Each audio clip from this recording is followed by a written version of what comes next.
Now we'll head out to News 8's Tina Detel with more on how those on the eastern shoreline here in Connecticut are preparing for that possible coastal flooding. Tina? You know, Darren, folks around here are certainly worried about flooding because even before any storm surges arrive, if they do in fact arrive, you can see here that the water by this dock is higher than normal. And with this rain and more expected on the way, the threat increases. This rain may not have anything to do with Hurricane Joaquin, but it is driving home the importance of being prepared. This water looks pretty high right now. It is. It's actually an extremely high tide. That tide is expected to rise even higher if storm surges come ashore in Stonington and all along the shoreline. Folks at Dodson Boatyard are doubling up lines and adding fenders to make sure boats don't break loose or get damaged.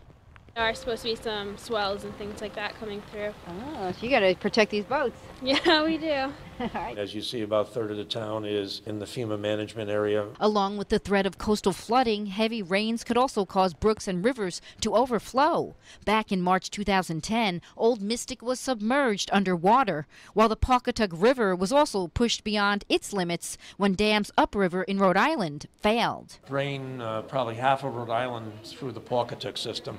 That's a lot of water, and if there is coastal flooding at the same time, there may be few safe places for it to go. Here in downtown Pawcatuck, they do not expect to have to close these huge floodgates, which would block off this area if there is a big tidal surge. Now, they were built in the 50s to protect these nearby factories. It takes 2,000 sandbags to reinforce each of the floodgates. The bags are filled and on standby. The town also has sand for residents, but most hope none of these will be needed. Now it seems they've decided it's going to the east and out to sea. Bye-bye, Joaquin, go.